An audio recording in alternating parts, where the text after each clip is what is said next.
तो आप लोगों को पता ही है कि सर्दी हो या गर्मी, वर्ष में ज़्यादा से ज़्यादा समय दर्जी की भूमिका में ही रहती हूँ। और यहाँ पर देखिए नित्यानंदिनी, नंदलाल, श्रीकांत भाई सबके लिए ऐसे पतले पतले ड्रेस बना रही हूँ, समर स्पेशल ड्रेसेस। गर्मी में ना उनको बहुत आराम मिलता है इससे। अभी लेस लगाना बाकी है, यहाँ से लेस लगाऊंगी, दुपट्टा बनाऊंगी। ये हमारे लल्ला का औलाई दर्शन। संडे के दिन लल्ला अभी खेलने बैठे हैं। अभी इस बात को लेकर भी लोगों को एक्सप्लेनेशन देनी पड़ती है कि एक हरिवंशी के घर पर क्यों शिशु स्वरूप में गोपाल जी विराजमान हैं। हरिवंशी बनने के बाद तो गोपाल जी को कहीं दे देना चाहिए, मंदिर में दे देना चाहिए सेवा के लिए, या फिर किसी को दान में दे देना चाहिए। Is it possible? ये आश्रम की आज्ञा नहीं है। जो वर्षों से गोपाल जी को बेटा मानकर सेवा कर रही हैं, उनके लिए ये आज्ञा नहीं है। उनके घर पर जैसे विराजमान है हमेशा वैसे ही विराजमान रहेंगे। जो अभी हरिवंशी बनने के बाद या फिर नियमावली लेने के बाद भगवान को विराज करवाएंगे, उनके लिए अलग नियम है। उनको फिर कभी शिशु स्वरूप में भगवान को नहीं लाना चाहिए, उनको युगल लाना चाहिए। अभी तो आश्रम का रूल रेगुलेशन सब कुछ बदल गया है, लोग अपने ही नियम बनाने लगे हैं। महादेव को आज अकंद का माला दिया है। अच्छा दोस्तों, बताना अकंद फूल को हिंदी में क्या बोलते हैं? मदार या आक ऐसा कुछ बोलते हैं, पता नहीं ठीक से। जिनको पता है बताना ज़रा।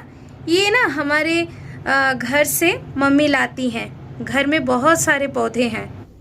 राधा वल्लभ श्री हरिवंश।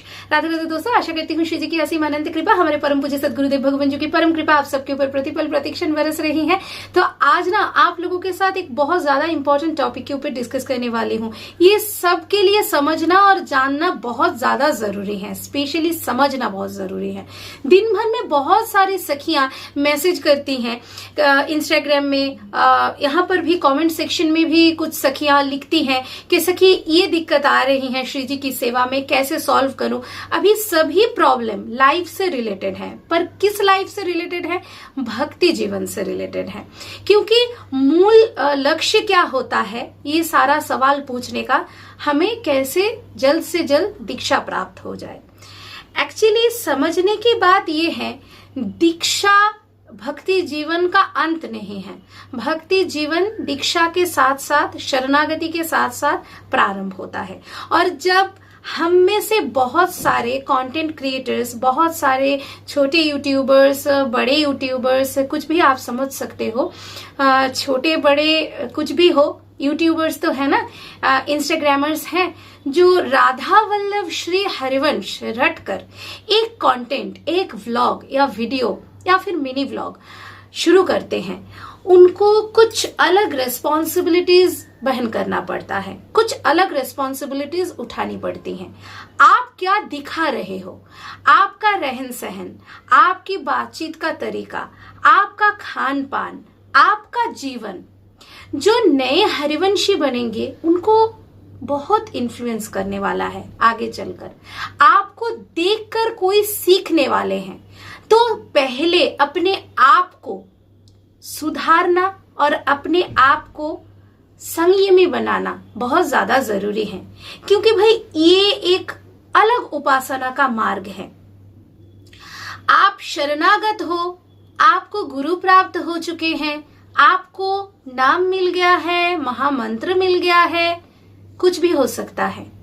आप श्री जी के चरण के शरण में हो, तो श्री जी के चरण में रहते हुए अगर दोष दर्शन, कंप्लेनिंग नेचर या फिर बहुत ज्यादा मैं अपने विषय पर बात करना, अपने आप को बहुत ज्यादा इंपॉर्टेंस देना, ये सब जब तक दूर नहीं होगा तब तक निकुंज उपासी कोई नहीं बन सकता।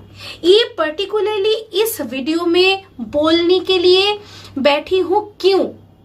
बहुत सोच समझ कर ये वीडियो बना रही हूं, क्योंकि ये बहुत ज्यादा जरूरी है। जो छोटे भाई बहन मैसेज भेजते हैं इंस्टाग्राम में, उनमें से 90% फॉलो नहीं करते हैं। कोई जरूरत ही नहीं है फॉलो करने का, क्योंकि ज्यादा फॉलोअर्स बढ़ाकर क्या करना है। श्री जी के चरण में ज्यादा फॉलोअर्स लेकर जाने पर कुछ एक्स्ट्रा क्रेडिट नहीं मिलता है, उसमें बहुत नाम जाप नहीं बढ़ जाता है, भजन नहीं बढ़ता है। हमारे परम पूज्य सदगुरुदेव भगवान जी के लिए एक सेलिब्रिटी भी जैसे हैं, एक आम इंसान, एक साधारण इंसान वैसे ही हैं, पर उनके लिए मायने कौन रखते हैं पता है? जो वृजवासी साधक हैं। वे क्यों मायने रखते हैं? वे सब कुछ त्याग चुके हैं, अपने आप को भी अपने ध्यान से हटा चुके हैं। उनके ध्यान में सिर्फ श्यामा श्याम का निवास है, श्यामा जो की हित का उपासना। बहुत ज्यादा कंप्लेनिंग नेचर लेकर, हृदय में बहुत ज्यादा क्षोभ है, बहुत ज्यादा दुख है, बहुत ज्यादा किसी विषय को लेकर आप परेशान हो, तो आप श्री जी का उपासना नहीं कर पाओगे ठीक तरीके से, आपका भजन होगा ही नहीं। क्योंकि श्री जी बहुत सुकुमारी सुकोमल हैं। श्री जी जिनके हृदय पर बसती हैं, जिनके हृदय में श्री जी का निकुंज बनने लगता है, उनका हृदय बिल्कुल साफ हो जाता है। पास्ट में, अतीत में, आपके ही जीवन में, इसी जीवन में, इसी जन्म में आपके साथ कुछ भी हो चुका है, क्षमा कर दीजिए। क्षमा से बड़ी कोई बात नहीं है। और एक बात छोटे भाई बहनों को हृदय से समझाना चाहती हूं, माता पिता चाहे किसी भी तरीके के हो, माता पिता में आपके लिए अनुकूल व्यवहार माता पिता में नहीं है, या फिर आपके माता अनुकूल नहीं है, आपके घर पर पिता का व्यवहार आपके प्रति, आपके माता के प्रति अनुकूल नहीं है, कुछ भी हो सकता है। ये कलिकाल है। कलिकाल में आपसी संबंध में, आपसी संबंधों में दरार आएगा, आगे चल के और भी बुरा हालत होने वाला है।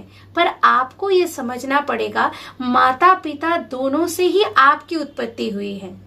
तो आप अपने हृदय को बिल्कुल भक्त प्रहलाद जैसे साफ और निर्मल बनाओ।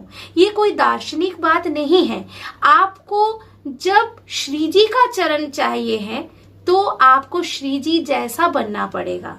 चाहे कोई भी कितने भी दोषी क्यों ना हो, आपको क्षमा करना पड़ेगा, क्योंकि श्री जी किसी का दोष दर्शन नहीं करती हैं।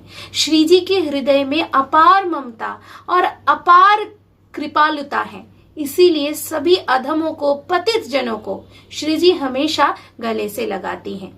तो बहुत सारी सखियां पूछती हैं कि घर पर ये कैसे करूं, घर पर वो कैसे करूं।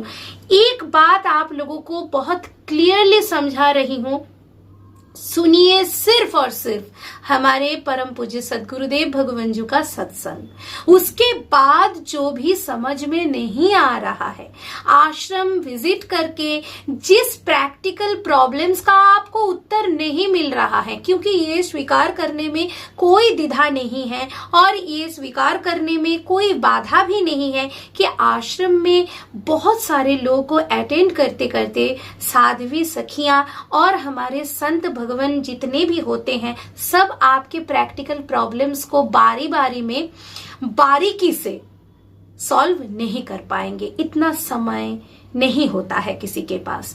तो अगर आपको लगे खान पान रहन सहन से रिलेटेड कोई सवाल, कोई प्रॉब्लम आपको बहुत हैरस कर रहा है, आप समझ नहीं पा रहे हो, तभी आप दूसरों से पूछिए।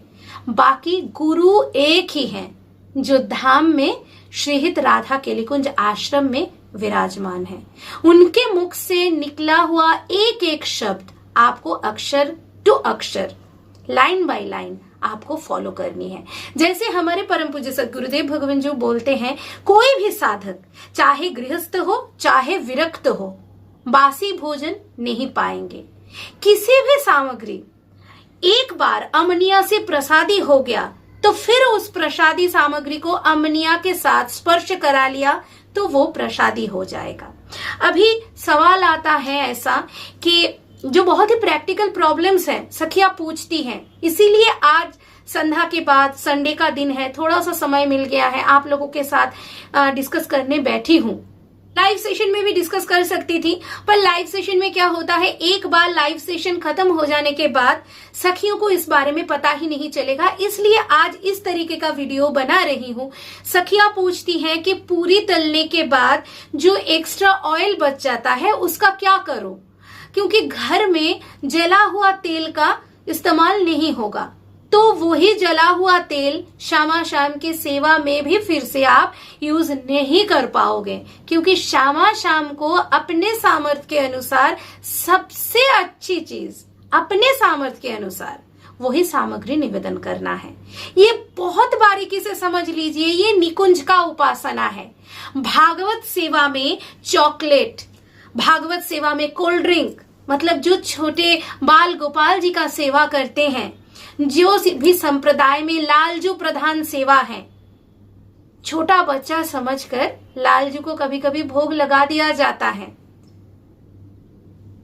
पिज्जा, बर्गर, पास्ता कभी बाहर से मंगवा के, या फिर आधी अधूरी घर में अवनिया करके, मतलब आपका नूडल बाहर से ही खरीद रहे हो, नूडल तो आप घर में प्रिपेयर नहीं कर रहे हो, नूडल के साथ आप मिलाकर जो डिश प्रिपेयर कर रहे हो वो आप घर में बना रहे हो। नूडल का बेस जो मैदे का होता है या फिर होल व्हीट का होता है, वो तो प्रिजर्वेटिव्स मिला हुआ ही प्रिपेयर करके आपको कंपनी बेच रही है।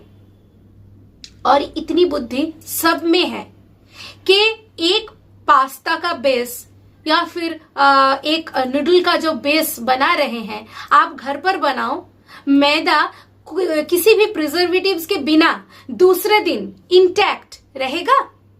तो प्रिजर्वेटिव्स होता ही होता है बाहर की सामग्री में। चॉकलेट, कैफीन होता है, चाहे कितनी भी स्वल्प मात्रा में क्यों ना हो। एकमात्र व्हाइट चॉकलेट जो मिल्क चॉकलेट होता है, उसके बिना सभी डार्क चॉकलेट में कैफीन का मात्रा होता है, स्वल्प मात्रा में भी सही पर होगा। तो ये सब छोटे बाल गोपाल के सेवा में निवेदन किया जाता है, कुकीज, बिस्किट्स। पर निकुंज उपासना में ये सब नहीं करनी चाहिए।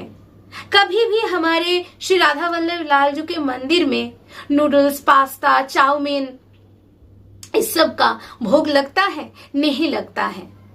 पर हाँ, हम जो लोग आश्रम से शरणागति प्राप्त कर चुके हैं, उनको निर्देश दिया गया है कि गृहस्थी में रहते हुए आप कुछ हद तक फ्री हो, आपको कुछ हद तक छूट दिया जा रहा है। पर अभी समझने की बात यह है, छूट दिया गया है, छूट को हम मनमानी नहीं बना सकते। ऐसा कुछ करके दूसरों को हम इन्फ्लुएंस नहीं कर सकते जो मना है। सद्गुरुदेव भगवान जी हमें सादा भोजन करने के लिए आज्ञा देते हैं। सद्गुरुदेव भगवान जी ने ये तक कहा है, ऑनियन गार्लिक भी आप दीक्षा के बाद पाते हो तो भी उतनी दोष हम नहीं देख रहे हैं। पर किनके लिए? आप रसना तृप्ति करने के लिए ऑनियन गार्लिक पा रहे हो तो महादोष है। आप बाहर जाते हो, आप एक स्टूडेंट हो, मेस में रहते हो, आप आर्मी, नेवी आदि बाहर जिस प्रोफेशन में आपको बाहर का भोजन मजबूरन पाना ही पड़ेगा, तो उनके लिए छूट है। नॉर्मल गृहस्थ जन के लिए छूट नहीं है ऑनियन गार्लिक का। ये सब विषय बहुत बारीकी से समझनी पड़ेगी। सफेद ओढ़नी या फिर सफेद अचला धारण करने के लिए पवित्र दिनचर्या है अगर, तभी आश्रम से परमिशन दिया जाता है। पवित्र दिनचर्या मतलब खान पान, रहन सहन, उठना बैठना, संग करना, सब कुछ आपका अगर पवित्र है, आपको परमिशन मिल जाता है। सबको नहीं दिया जाता है।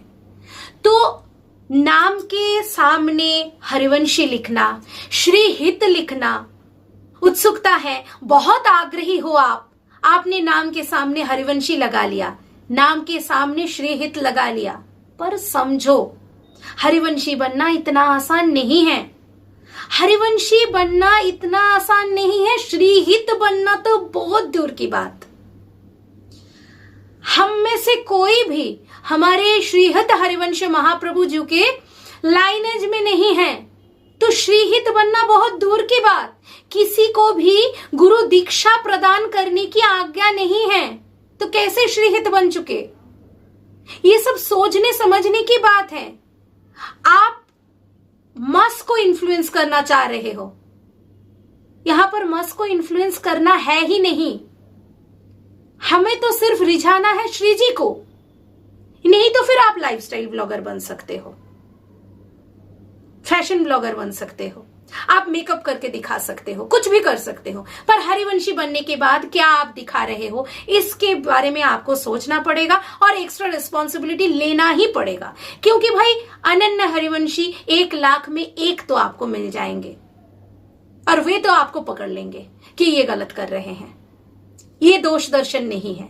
गलती, रोकना, टोकना, डांट खाना, ये तो एक परम भक्त बनने के लिए सबको सहन करना पड़ेगा। ये दोष दर्शन नहीं है। तब ये आप बोल नहीं पाओगे कि अमुक आकर दोष दर्शन कर रहे हैं, क्योंकि मार्ग जब तक आपका सही नहीं होगा, जो साधना में आपसे आगे बढ़ चुके हैं, साधना में आपसे आगे निकल चुके हैं, जिनका स्पिरिचुअल ग्रोथ हो रहा है, वो तो आपको टोकेंगे, क्योंकि ये बनता है।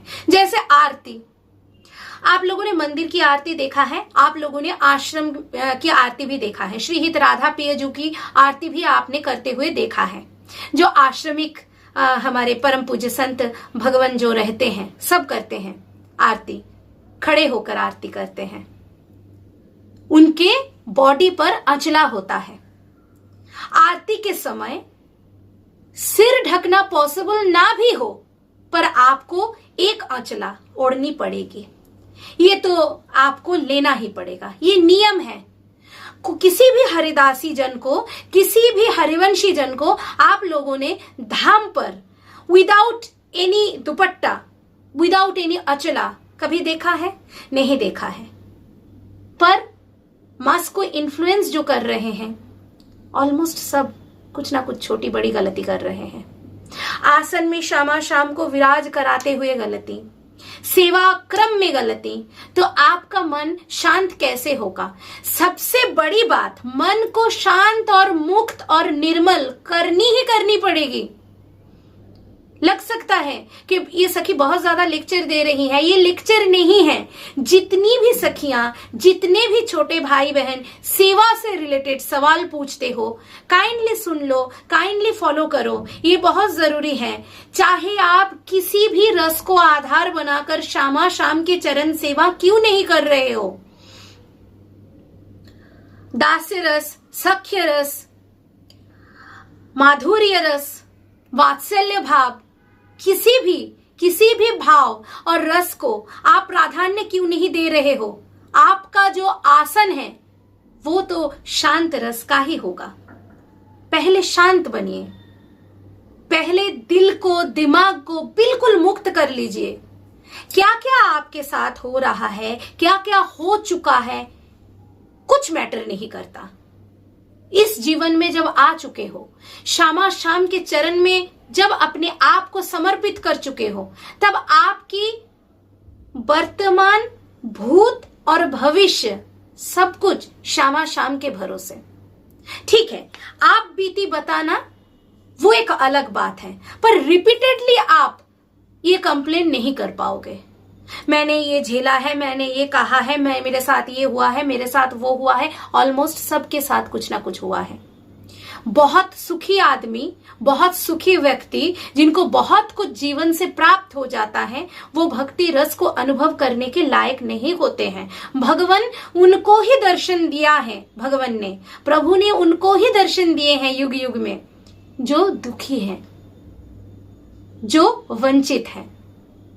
पर वंचित अगर अपने नाम का झंडा लेकर बार बार घुमाता रहे, तो भगवान समझते हैं ये अपने लिए आवाज उठाने के लिए सक्षम है, इसे फिर हमारे क्या जरूरत? हम क्यों इनके पास जाकर खड़े हो जाएं? ये समझना बहुत ज्यादा जरूरी है। आज आप लोगों को बता रही हूं, कभी भी कोई सखी मैसेज करती हैं, उनका नाम पूछती नहीं हूं, ये नेचर ही नहीं है। पर ऐसी भी सखियां हैं जिनको भक्ति के लिए मार खाना पड़ा है, प्रूफ भेजा है उन्होंने, चोट लगी हुई है, खून निकल रहा है, हस्बैंड ने बुरी तरीके से पीटा है, आसन से गुरुदेव भगवान जी के फोटो उठाकर तोड़ भी दिया है, तो वो सखी कहां चिल्लाएगी जाकर? वो सखी कहां बोलेगी जाकर? वो तो भक्ति के लिए सहन कर रही है। शामा शाम उनके पास खड़े हो जाएंगे जाकर, क्योंकि जिनका कोई नहीं होता है उन्हीं के लिए भगवान हमेशा आते हैं, किसी भी रूप में आएंगे तो जरूर। तो अगर आप हरिवंशी हो तो आप किसको फॉलो कर रहे हो, किसकी बातें सुनकर आगे बढ़ने की चेष्टा कर रहे हो, ये थोड़ा समझो। जिनको आप अनुसरण कर रहे हो, बल्कि जिनको आप अनुकरण कर रहे हो, अगर उनमें कोई त्रुटि है तो आपका पूरा जीवन, पूरी साधना का मार्ग त्रुटिपूर्ण ही बनने वाला है। इसलिए कृपया करके चाहे आप यूथ हो, चाहे आप एजेड हो, अपनी बुद्धि को थोड़ा सा प्रयोग करके सत्संग श्रवण करिए, क्योंकि मार्ग दिखाने वाले सद्गुरुदेव भगवान जी ही हैं। उनके परिकर वर्ग हैं उनके बाद आपको समझाने के लिए। जब आपको आश्रम से भी उत्तर ना मिले तब आप बाहर आके लोगों को देखना शुरू कर सकते हो। और कृपया करके ये हाथ जोड़ के एक विनती है, क्योंकि इतनी सारी सवाल पूछे जाते हैं ना, और बदले में जब जितना वहां से प्राप्त हुआ है, जितना जानकारी आश्रम से प्राप्त है, जब उत्तर में लिखती हूं तब बोलने लगते हैं वो लोग, क्यों, उन्होंने तो अपने चैनल में ये दिखाया है। तो ये ना कंज्यूमर बिहेवियर वाला नेचर आप लोगों को त्यागना पड़ेगा फर्स्ट ऑफ ऑल, क्योंकि आप सोच रहे हो जिनका फॉलोअर बहुत ज्यादा है वो सब कुछ आपको सही बताएंगे और सब कुछ आपको सही दिखाएंगे। इकोनॉमिक्स का ये जो थ्योरी है कि जिस आइटम का प्राइस ज्यादा है वही आइटम सबसे आपको बेनिफिट देगा सबसे ज्यादा, ये बायर का नेचर, कंज्यूमर बिहेवियर, ये आपको बिल्कुल त्यागना पड़ेगा। क्योंकि ये YouTube नहीं जानता है हरिवंशी सेवाक्रम क्या होता है। ये YouTube के बस का बात नहीं, सोशल मीडिया के बस का बात नहीं। यहाँ पर कोई भी कुछ भी कंटेंट क्रिएट कर सकता है, पर जब आप स्पेशली एक वे पर आगे बढ़ना चाहते हो तब आपको ढूंढनी पड़ेगी कि गुरु ने जो निर्देश दिया है, गुरु के मुख से निकली हुई एक एक शब्द के साथ उनके कौन से शिष्य का आचरण मैच करता है, ये तो आप ही को डिसाइड करनी पड़ेगी। बाकी किसने किसके चैनल पर क्या दिखाया है वो उनका फ्रीडम है। सवाल पूछते हो, जब भी कुछ उत्तर देती हूं, जो रेफरेंस लेके बोलते हो, आपने ऐसा बताया है, उन्होंने चैनल में ऐसा दिखाया है, ये क्या बात हुई? कोई बाउंड नहीं है आपको। सद्गुरुदेव भगवान जी ने जैसा बताया है वैसा ही वो कंटेंट बनाकर आप लोगों को दिखाएंगे और सिखाएंगे। इसके लिए कोई बाउंड नहीं है, कोई मजबूर नहीं है, सब फ्री है, सब मुक्त होकर सोशल मीडिया में कंटेंट बना रहे हैं, कंटेंट पब्लिश कर रहे हैं। अभी आप डिसाइड करो कि आप कितना नियम मानना चाहते हो, कितना पालन करना चाहते हो, सद्गुरुदेव भगवान जी को कितना मानते हो, उनकी बात कितनी हद तक आप पालन कर पाओगे। क्योंकि हो सकता है कोई सद्गुरुदेव भगवान जी के प्रत्येक निर्देश को अक्षर से अक्षर मिलाकर पालन कर रहे हैं, कोई नहीं कर पा रहे हैं, कुछ मजबूरी भी हो सकता है। तो ये सब बिल्कुल रेफरेंस किसी का मत दीजिएगा। जिससे आप सवाल पूछ रहे हो उनको जितनी जानकारी प्राप्त है उतनी ही बात आपको बताएंगे ना। तो आप में से जितनी सारी सखियां सवाल पूछती हो, उत्तर देती हो, उत्तर नहीं दे पाती हो, उन सब से एक ही रिक्वेस्ट है, पहले तो सब कुछ भूल के, सोशल मीडिया से सोल्यूशन मिल जाएगा, ये सब कुछ भूल के आप सद्गुरुदेव भगवान जी के सत्संग को श्रवण करो। अगर वहां से आपकी प्रॉब्लम का सोल्यूशन मिलता है तो बहुत अच्छी बात है, नहीं तो आश्रम जाने की चेष्टा करो। आश्रम जा पाते हो तो संत भगवान मिल जाएंगे और साध्वी सखियां मिल जाएंगी, उनसे पूछ लिया करिए। ना जा पाते हो, क्योंकि हर बार सोचा और धाम चले गए, ऐसा संभव भी नहीं होता है, मानती हूं, तो फिर आप सोशल मीडिया के कंटेंट क्रिएटर्स से पूछ सकते हो। आप देख लो, जान लो सॉल्यूशन मिलने के बाद कि किसका जीवन सद्गुरुदेव भगवान जी के दिखाए गए मार्ग पर चल रहा है, कौन सद्गुरुदेव भगवान जी के साथ दिल और दिमाग से सबसे ज्यादा कनेक्टेड है, ये आप पहले देख लो। ये दिखावा करने की बात नहीं है कि हम सद्गुरुदेव भगवान जी से इतना कनेक्टेड हैं, ये दिख जाता है उनके लाइफस्टाइल से, उनके आचरण से, उनके बॉडी लैंग्वेज से, उनके लैंग्वेज से। तो ये मैसेज आप लोगों तक पहुंचाना बहुत ज्यादा जरूरी था, क्योंकि काफी हद तक मैसेज में यही मिला है, सखियों ने यही लिखा है कि सखी हम लोग कंफ्यूज्ड हो रहे हैं। एक एक हरिवंशी सखियों के चैनल में एक एक कंटेंट बनाया जा रहा है जो आपस में मिलता जुलता है ही नहीं, तो हम फॉलो करें तो किसको करें। अपना बुद्धि यूज करिए और खूब खूब नाम जाप करिए, क्योंकि भक्त आपको सोशल मीडिया पर बहुत मिल जाएंगे, साधक आपको बहुत रेयर मिलेंगे।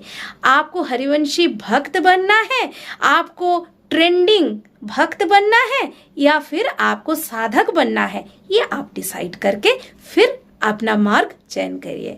तो आज के लिए बस यहीं तक, फिर मिलूंगी नेक्स्ट व्लॉग में। तब तक के लिए श्री राधा वल्लभ, श्री हरिवंश, श्री वृंदावन धाम, श्री वनचंद्र जी की जय। राधे राधे।